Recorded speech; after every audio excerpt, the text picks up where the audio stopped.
Olá,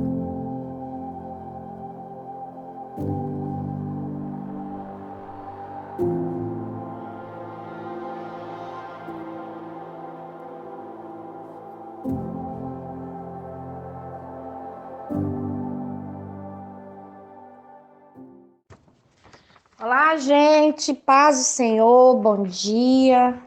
Deus abençoe sua vida, sua casa, sua família. Possa verdadeiramente ali colocar em seu coração de que Deus ele é fiel e as promessas se cumprirão ao longo que você for fidelizando e permanecendo dentro da vontade de Deus. Saiba que você vai colher frutos de abençoados, frutos verdadeiramente grandiosos, porque Deus é galardoador.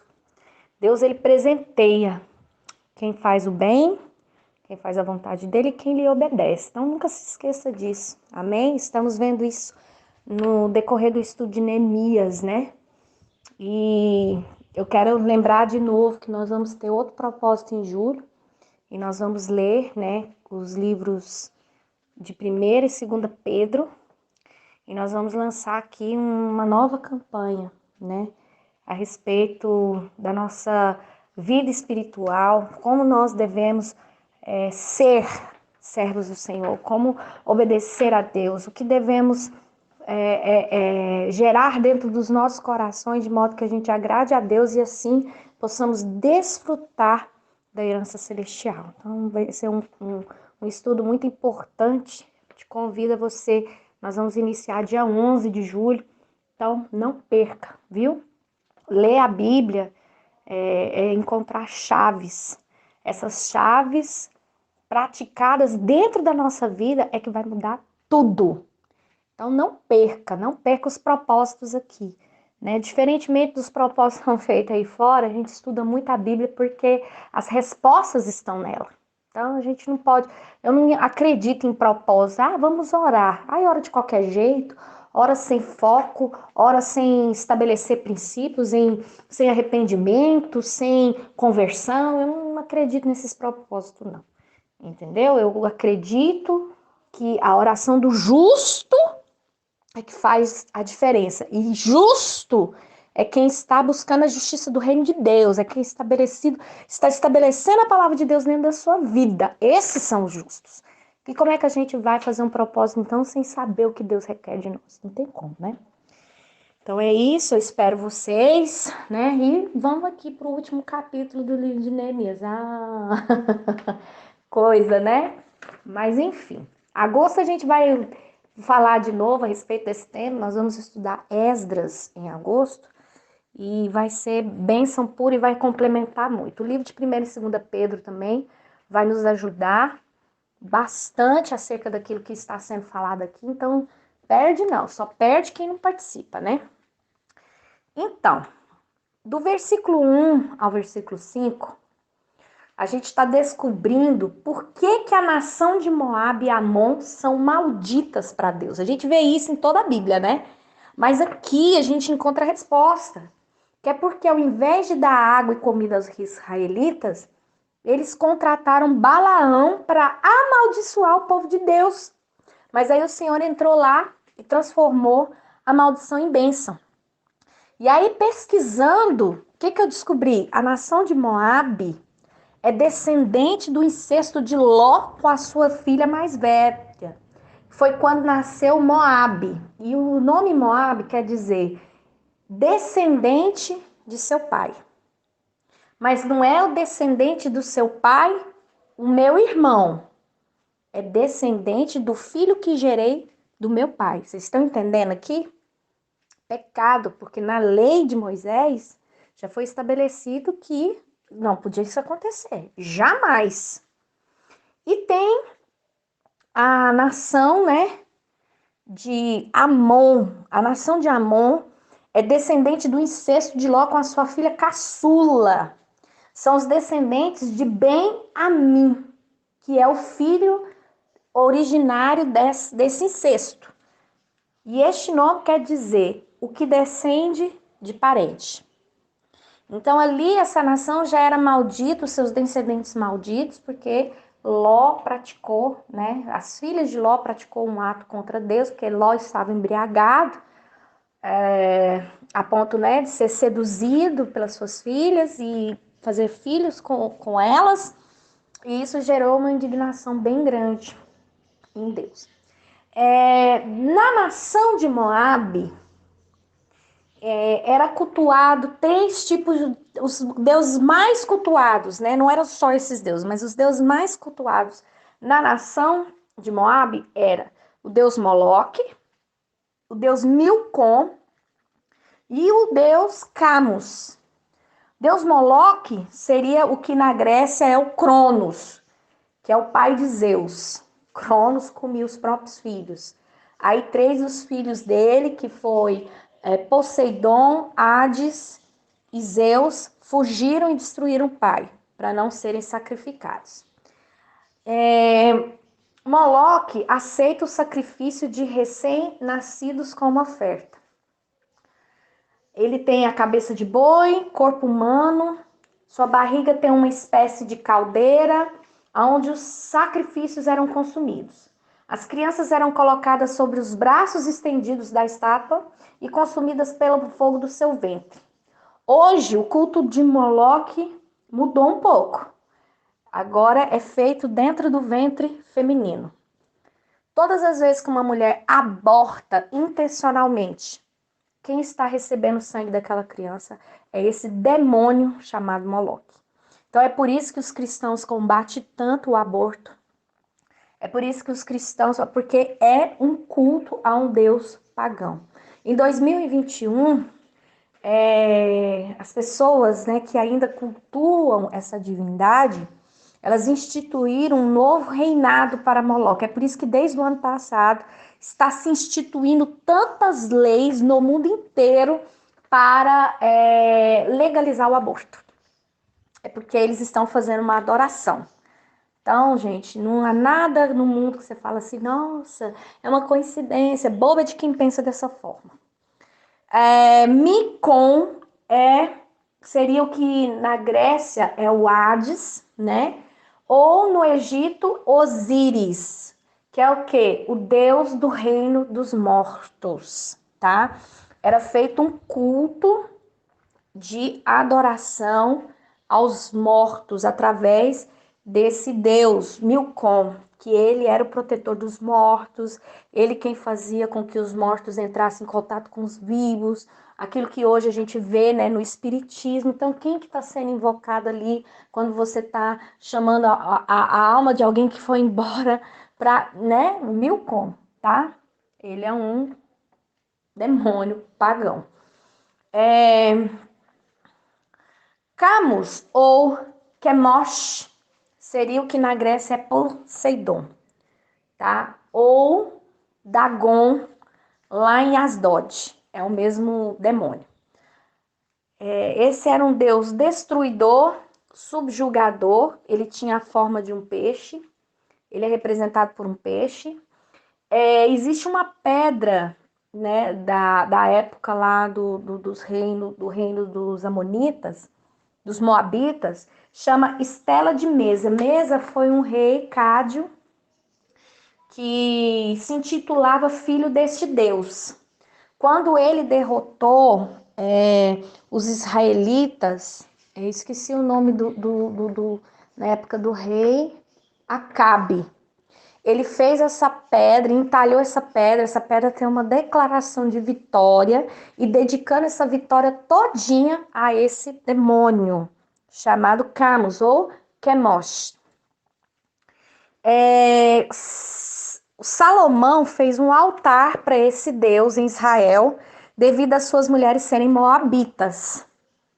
E quem acabou com o culto desse Deus lá dentro da nação de Israel foi o rei Josias.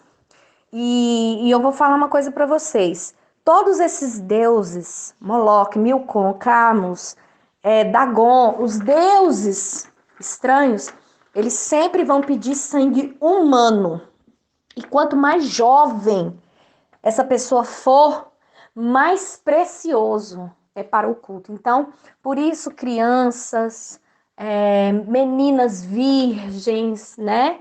Homens virgens, porque quanto mais novo, é mais precioso. Então, você imagina como que é isso no mundo espiritual quando uma criança é abortada, né? Aí você imagina aí. O povo viu que Deus era indignado com essas nações e excluiu todos de Israel. Então, foi uma época do limpa. Eles tiraram de Israel todos os moabitas, amonitas, porque Deus não se agradava daquele povo. Só que o sacerdote Eliacibe, ele era o sumo sacerdote no caso, que era encarregado, né, ele também era encarregado das ofertas do Senhor. Ele ofereceu para Tobias, que era um moabita e inimigo de Neemias. Lembra que Tobias e Sanbalate queriam matar Neemias? Então, ele ofereceu a Tobias uma grande sala no templo para guardar os móveis de Tobias dentro do templo do Senhor. Isso ele fez quando Neemias voltou para Babilônia para servir o rei Ataxerxes.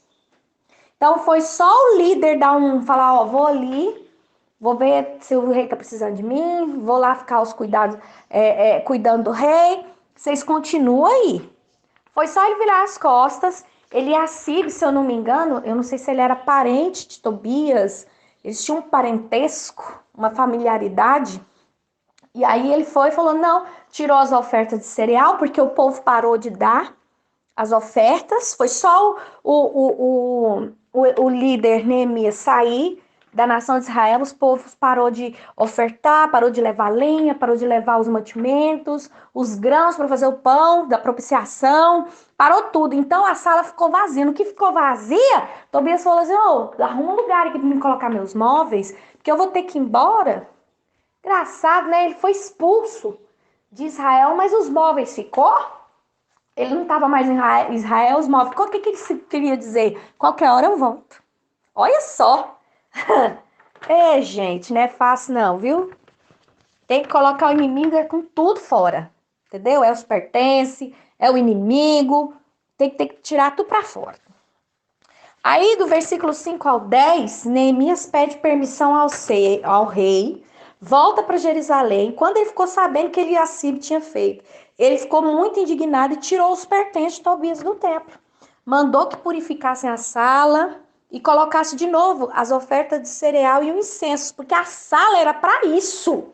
A sala não era para guardar móvel, principalmente de amonita, moabita, não, jamais. Então, ele purificou a sala, purificar é lavar, e colocou de novo lá, né, os pertences. Neemias descobre que o povo não estava levando as ofertas aos levitas e fez com que estes voltassem às suas cidades. Então, os levitas tinham ido embora. Por quê? Porque, como é que você vai ficar sem provisão? Como é que você vai ficar na cidade sem comida, sem bebida, sem as coisas para você viver lá dentro? Quando que esses levitas viram, não estava trazendo as ofertas, não tinha o que oferecer para Deus, não tinha mais incenso, não tinha as coisas, não tinha lenha para o altar. O que nós vamos fazer aqui? Vamos embora para nossa cidade, vamos ficar perto da nossa família, perto do povo que nós gostamos. Eles foram embora para a cidade deles, mas por causa disso. Então, Neemias foi lá e descobriu esse negócio. Então, Neemias chama a atenção dos oficiais por conta dessa negligência na casa de Deus. Ele traz de volta os levitas, os cantores, faz o povo trazer as ofertas, renomeia outro sacerdote para ficar no lugar de Eliacibe. Ele nomeou Selemias para ficar no lugar de Eliacibe, porque Eliacibe, né? Foi só ele virar as costas e colocou os trem do Tobias dentro do templo, onde a gente viu um trem desse. Né? E aí ele pega e faz toda essa tomada aí, né? E Neemias pedia para Deus sempre se lembrar dele pelas coisas que ele estava fazendo, por amor e temor ao Senhor. Então, assim, ele sempre falava, Deus, olha para mim, não se esquece de mim, não, olha eu aqui, né? Tipo assim, olha o que eu tô fazendo, tô fazendo tudo para te agradar, tudo, não se esqueça de mim, Senhor. Seja misericordioso comigo, me abençoa, né? Fica aqui do meu lado, porque, pensa, ser um homem sozinho, enfrentando esse tanto de gente, o povo querendo pecar, o povo querendo fazer o que quiser, e você indo lá, né, só por Deus mesmo, gente. Então, do versículo 16 ao 22, Neemias também notou que as pessoas estavam comercializando e prestando serviços aos sábados. O que eles tinham feito um acordo por escrito dizendo que não fariam e que fosse amaldiçoado caso fizesse. Olha só, ele repreende os nobres que estavam permitindo essa atividade, fecha as portas da cidade e ameaça prender os estrangeiros que ficassem perto do muro para fazer esse comércio ilegal. Depois dessa medida, os estrangeiros não vieram mais fazer o comércio aos sábados. Neemias pediu que os levitas se purificassem e vigiassem as portas para isso não mais acontecer.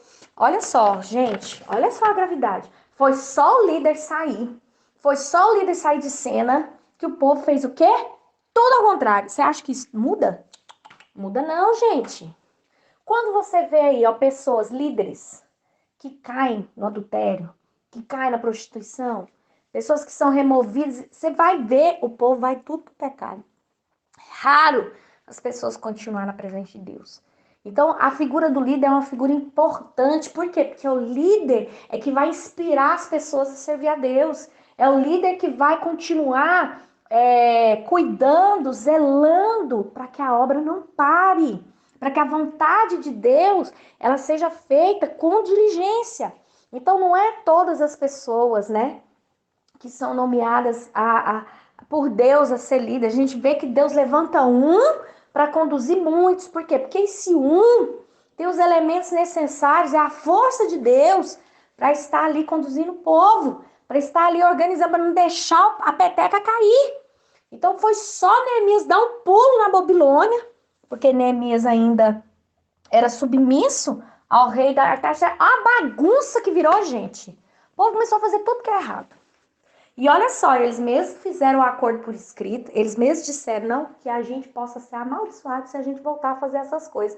E foi só Neemias virar as costas, o povo começou a fazer tudo errado. Ó, pra você ver, o tanto que é difícil.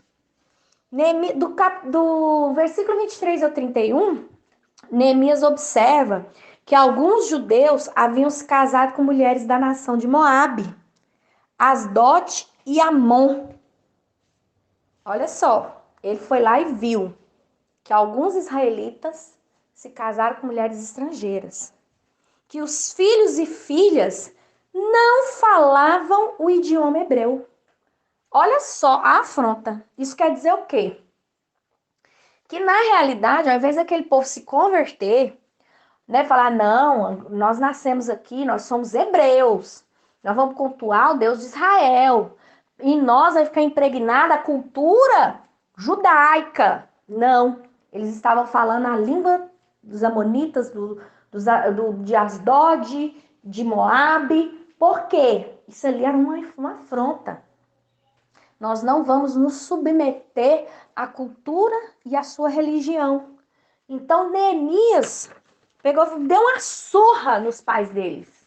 Gente, Neemias arrancou os cabelos do povo e fez eles jurar em nome de Deus que não iria dar os seus filhos e filhas em casamento para ninguém.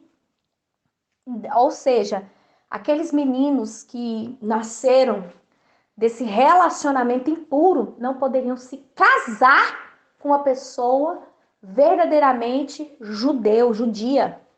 Olha só a severidade de Neemias. Não, por quê? Por quê? Aí você fala, nossa, mas aqui ele está sendo uma pessoa, como é que fala? Preconceituosa. Ele está sendo uma pessoa diligente, zelosa. Por quê? Porque Salomão se casou com as mulheres estranhas e aí, por causa dessas mulheres, ele trouxe os deuses estranhos para dentro de Jerusalém. Aí, por causa dessa idolatria que foi instaurada dentro da cidade santa, é que houve a queda da nação, que o reino de Salomão foi dividido no reinado do filho dele. E aí 10 tribos ficaram perdidas. 10 tribos foram sendo dizimadas ao longo dos anos por causa dessa divisão. Porque reino dividido, por isso que lá na Bíblia fala assim, ó, reino dividido não se estabelece. Por causa disso que aconteceu lá atrás. Então, Neemias estava prevendo o quê? Esses caras aqui, esse povo aqui, falando na língua dos filisteus. Porque Asdod era uma das 5 cidades dos filisteus. Você sabe que o bicho pegava, né? Entre os israelitas e os filisteus. Então, ele falou assim, esse povo vai contaminar. Esses meninos vão casar com as meninas aqui, que é judia. Os meninos judeus vão casar com essas meninas aqui. E vai virar bagunça de novo. Não, ó, pode parar. Não vai acontecer isso. Então, Neemias purificou os levitas e sacerdotes e tirou tudo que era estrangeiro e colocou ordem para que o templo do Senhor fosse respeitado. Então, Neemias veio e tirou tudo aquilo que não era vindo do Senhor, tudo aquilo que era contaminação, povo que não era santo, povo que era da nação de Moabe, Amonita, Asdod, tirou tudo. Não, aqui dentro vai ficar ninguém. Tirou tudo, arrancou tudo. E olha só, Asdod era uma cidade onde eles cultuavam um deus chamado Dagon. Seria o que é Deméter na Grécia. Um deus, uma divindade que eles acreditavam que fazia as plantas crescer. Era uma divindade agrícola, né? Só que engraçado, ao invés dessa divindade agrícola pedir oferta de cereal, maçã, uva, sei lá, tâmara, trigo. Não, sabe o que ele pedia, Dagon? Sacrifícios humanos. Sangue. Olha, gente, tudo quanto é divindade pagã que vocês veem, eles requerem sangue. O diabo quer morte, tá? Sabe aquele templo que Sansão derrubou com as mãos dele, dos filisteus? Foi na cidade de Asdod. E aonde ele pega as colunas do templo, né, e cai e morre todo mundo. Ali, naquele momento, estava sendo feita uma festa para honrar Dagon, porque eles falavam que foi Dagon que deu Sansão para eles na mão deles, né? Então, ali eles estavam fazendo aquela festa, lembra que tinha uma festa onde o povo estava tudo reunido lá no templo dos filisteus, então era o templo de Dagon. Então, assim, você vê o porquê. Olha só, eles atribuíram a demônios aquilo que Deus deu para eles. Olha que gravidade disso. Era por isso que Deus não queria esse povo na terra. Por causa do quê? Você está vendo que os deuses dos filisteus, dos moabitas, eles fazem o quê? Eles matam pessoas para oferecer o sangue dessa pessoa para esses demônios. É por isso que Deus odiava aquele povo, mandou os israelenses matar tudo. Só que o povo hebreu ficou meio simpático quando eles entraram na terra de Canaã e deixou alguns viver. E aí, olha para você ver o que deu. Só dor de cabeça. A gente não pode negligenciar aquilo que Deus fala, aquilo que o Espírito Santo fala para mim, para você. Ó, retira isso daqui. Ó, tira, não compactua com isso não. Ó, não conversa com tal pessoa não. Arranca essa pessoa dentro da sua casa. Nós não podemos negligenciar por causa dessas coisas, porque Deus sabe todas as coisas, Deus conhece os corações e Ele sabe as verdades, né? Então a gente precisa ouvir mais o Senhor e purificar, gente, consagrar a nossa vida ao Senhor, consagrar todos os dias a Deus, entender que nós somos do Senhor, nós somos o povo santo, adquirido, né? Nós somos uma nação que é consagrada ao Senhor, então nós não devemos nos misturar, a gente tem que ser separado mesmo, amém? Então nós vamos orar aqui e assim a gente encerra o estudo do livro de Neemias. Eu espero que vocês tenham gostado, eu espero que vocês tenham aprendido e eu espero que esses ensinamentos aí possam forjar em cada um uma firmeza na presença de Deus, amém? Deus poderoso, eterno, bendito, santo, amado, nós estamos aqui, Senhor, mais esse dia, adorando ao Senhor, e aqui, Senhor, nos comprometendo, Senhor, a sermos fiéis, a seguirmos, Senhor, a Tua vontade, a estabelecer dentro do nosso coração os princípios da palavra do Senhor. Pai, que o Senhor venha remover de dentro de nós tudo aquilo que não é do Senhor. Assim como o Senhor purificou Jerusalém, Senhor, tirando dela tudo que era estrangeiro, tudo que era estranho, tudo que era idolatria, tudo aquilo, Senhor, que foi implantado, Senhor, por pessoas não vindas da parte do Senhor. Toda a contaminação foi retirada de Jerusalém. Que o Senhor venha também tirar toda a contaminação. O Senhor venha retirar de dentro dos nossos corações, ó Pai, tudo aquilo que não é do Senhor. Transforma-nos e faça, Senhor, como o Senhor fez ali no tempo de Neemias. Que o Senhor venha nos purificar, o Senhor venha nos lavar, venha nos limpar através da palavra do Senhor. Senhor, que essas palavras, esses 13 capítulos que nós estudamos durante esses 13 dias, eles fiquem impregnados em nossos corações e nós possamos ser melhores. Nós possamos conduzir as nossas vidas, Senhor, àquilo que o Senhor quer. Pai, que em nome do Senhor Jesus, ó Pai, o Senhor esteja, Pai, selando os nossos corações, o Senhor esteja edificando as nossas vidas. Pai, que o Espírito Santo de Deus, que nos convence da justiça, do juízo, do pecado, Senhor, Ele venha sobre nós, ó Pai, que nós possamos, Pai, cada dia que passar, sermos mais fiéis ao Senhor. Deus, que o Senhor venha estabelecer, Pai, no mais profundo do nosso coração, a aliança que o Senhor fez, ó Pai, no meio de nós. Pai, nós sabemos, ó Pai, que a grande maioria aqui, Senhor, está procurando, ó Pai, a restauração de seus casamentos. Estamos estudando o livro de Neemias, Pai, como forma de estabelecermos os princípios da palavra de Deus para termos também os nossos casamentos restaurados. E que o Senhor venha, Pai, olhar para isso. E assim como Neemias disse ao Senhor, lembra-te de nós, lembra-se dos nossos feitos, lembra-se, Senhor, das nossas dedicações, lembra-se, Senhor, quanto nós temos inclinado nosso coração ao Senhor, o quanto nós temos nos envolvido com a obra de Deus, o quanto, Senhor, nós temos sido negligentes com a sua obra e como, Senhor, temos nos comportado. E nos inclina cada dia mais, Pai, para sermos, ó Pai, santos na Tua presença, para sermos consagrados a Ti. Pai querido, Pai amado, assim eu oro e abençoo, Pai, todos os irmãos e irmãs que estiveram aqui conosco, todos aqueles que futuramente também vão, Senhor, estar fazendo esse propósito ali em suas casas, em suas famílias, Senhor,